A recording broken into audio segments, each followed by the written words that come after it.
Hi, it's still the 6th, and I'm still staring into the sun, but I wanted to read a little bit more about some notes that I have here. And this jumps around a little bit. How this came about was when I heard that, there were these congressmen and senators and states and everybody who want to sue the federal government. If somebody breaks into your house, that's one of the things you can do. You can sue them civilly, but you charge them criminally. Why isn't this going on? Politics, you say? No, it's not just that. All these pedophile rings and all these sex rings and all these, all that stuff that you're hearing about in the news now, the Royals, Clinton, Franklin cover-up, as I mentioned in the last video, all of these different things are ways that these evil people from Bohemian Grove force their members to stay silent, to make sure that they're on the team, partake in this stuff. So that's why they're not getting charged. They're all dirty, every single one of them, in one way or another. And if they're being blackmailed, they ought to just come clean with it and say, look, yeah, I did something stupid, okay? Or I had this thing that I did that I shouldn't have done, but I'm sorry for that, but I'm not going to continue to do wrong in order to protect that. But they don't do that. Of course not. And that goes into kind of the next thing I wanted to talk about. And that is the military, how the military is virtually worshipped on everything that you see.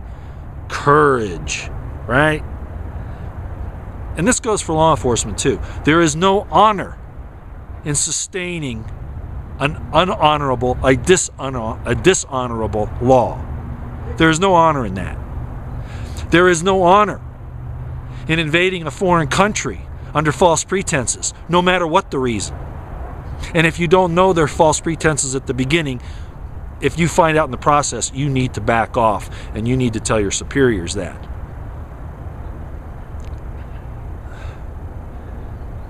Unlawful wars, military industrial intelligence, security complex out of control, running everything, the continuity of government, the rogue, secretive government out there, actually doing these things, and nobody's held accountable.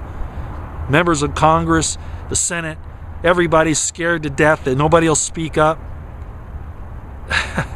Cowards, a nation of cowards, a nation of criminals.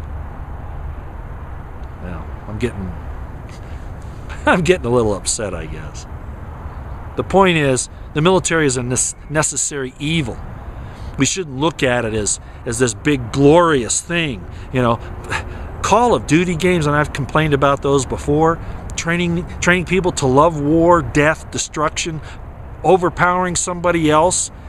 In what name? Greed? Fairy tales? Lies? You really want to be a part of that? So let me just read some stuff here, if I can. Suing any part of government is asinine. States and counties need to refuse to comply with federal dictates or any government dictate that's unconstitutional, and any tyranny, and that by force of arms if necessary. The executive branch needs to be arrested, most of them, by all means necessary, and that includes the rogue alphabet agencies. George Washington stated, "Government is not reason. It is not eloquent. It is force. Like fire, it is a dangerous servant and a fearful master." Why have we forgotten these things? It's not the source of good. The government was given a specific set of rules. The Constitution is not Napoleonic law for the people. It is Napoleonic law for the government, saying these are the things you can do, everything else you cannot do. That's Napoleonic law. If it's not permitted expressly, it's prohibited. And that's what we did to the government. On the other hand, the people are supposed to have total liberty. Constitutional, Republican, I don't mean the party, Democratic Republic, Constitutional Republic, land of liberty. We are permitted to do anything unless it's expressly prohibited, and that by very narrow definitions. Smedley Butler, talking about the military. If you know him, General Smedley Butler. He was the highly decorated U.S. Marine Corps general back in the 30s and 40s. He said war is a racket. Compare that with what Kissinger says. Military men are dumb animals. Omar Bradley, if you remember the movie Patton. Patton was gloating over what was going on in the war. And Omar Bradley says to Patton, you know, I was trained for this job. But you, George, you like it. We should never like it. The most we should be is an Omar Bradley. Not that I have any disrespect for Patton, but the point is made that we shouldn't love warfare and killing other people, taking their lives and their property. I already mentioned that the military is a necessary evil, but here it's celebrated, idealized, iconified, and glorified. But it is a necessary necessity that should be looked upon with horror and trepidation. For like fire in government, it is a dangerous servant and a fearful master, but must never be allowed to take control of a society or even be respected by it. It is a tool that must be used when needed and immediately discarded, which is the way the Constitution was written. No standing armies, not even this DHS thing, the alphabet agencies, police departments being militarized. It's all the same thing. It's government power that's unconstitutional. Now, there are some arguments about what the Army is and the Navy and all that, but the spirit of it speaks this. Eisenhower talked about the military-industrial complex and its dangers. The scriptures are replete in it. I get tired of hearing these Christians say, no, you know, we're not supposed to go against the government. That's all the scriptures are about. Jesus himself stood against the Romans. He stood against the Herodian throne, the Pharisees and the Sadducees of the time. You had Elijah, who the king was trying to kill. You had Jeremiah, who went to prison. You had Daniel, who was thrown in the lion's den. What are you talking about that we're not supposed to stand against governments? What are you talking about? Governments can be a tool for at least some kind of good, or they can be immensely evil, like in Russia. We talk about the killing of the Jews by Germany, 6 million. Well, Jewish Bolsheviks, primarily that's what they were, killed 20 million Christians in Russia, and nobody talks about that.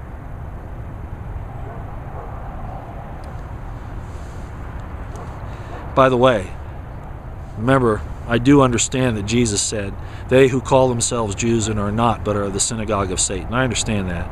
That's why I prefer to use Israelites. We'll talk about that again some other time. Historically, militarization marks the end of a society, not its beginning or the strength of it. Those who counter with the likes of the history of Sparta really just prove the depravity of militarized states. Military training to mow down zombies, for instance, is just a replacement for human beings, to dehumanize them, just like we do any enemy. To train the military to massively kill hungry, displaced, or diseased people, or those attempting to stop government crimes, are the real purposes of the zombie drills. You really want to extol those? You really want to think that's neat stuff? It isn't. Lieutenant General Daniel Bolger says that we lost Iraq and Afghanistan, and he includes Vietnam. Ever heard about him? We cover up the criminality of our people, of our leaders, and we partake in it because somebody tells us it's okay. Where's our conscience? Where's our heart? Then we wonder why the world hates us, because what we say and what we do are two different things. Okay, well, you know, I could go on for a lot more here, but maybe I should stop. I will say this. You know, travel and the internet, communications that we have, that's brought people together from different cultures, different lands, and that's been a good thing. And then government has to invent enemies, sometimes the very people that we have as our next door neighbors. The government does that to justify their unjust, tyrannical, diabolical despotism. On that subject, I'd just like to say this, or read this, and this of course is my writing. All should know that travel and the internet have brought the people of this world closer together in understanding each other. This is anathema to the elites and political leaders who need discord to remain in power. During World War I, Axis and Allied soldiers put down their arms and celebrated Christmas together and did not want to fight anymore. In fact, they refused to kill each other anymore. They were replaced by their governments.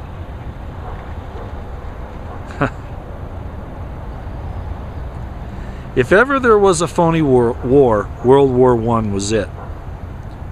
The people need to open their eyes and see one another and experience the good. The internet has brought us Azam Ali, a Persian woman, well-traveled and educated, spiritually and secularly,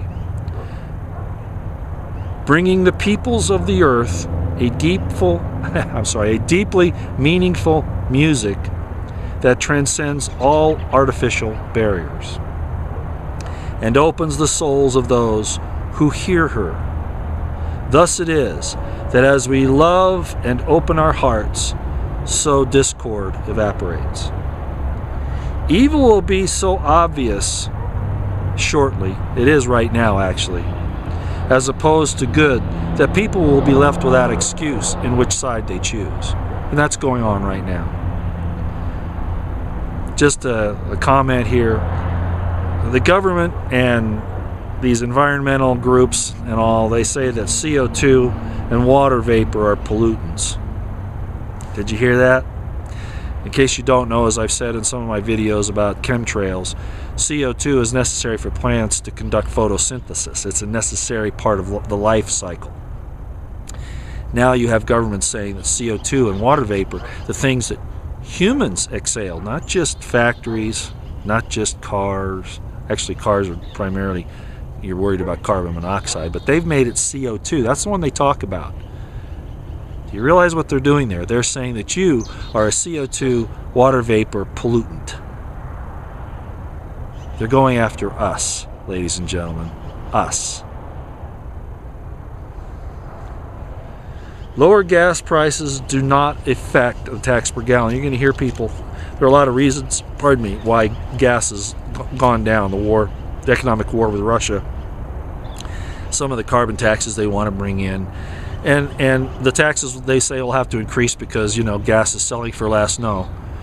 It's the tax is on the gallon, so it doesn't matter what the price of the gas is. The tax on it per gallon, it doesn't change. So that's just incorrect when they say that they got to raise the taxes, or raise the amount because they're not selling as much. They're actually getting more tax money. Think about it. At $2 a gallon, you're going to buy more gas, and you're going to pay the 70 cents tax or more, whatever it is, every time you buy that gallon of gas. When it was at $5 a gallon, you weren't buying as much gas, at least trying not to. So it's all baloney. It's crazy. Okay, and then finally, and I've already said that, you need proof that the Republicans are against the people and are part of the problem and are bought off. They just elected Boner Speaker again. Love your neighbor as yourself. Men, love your wives as your own flesh.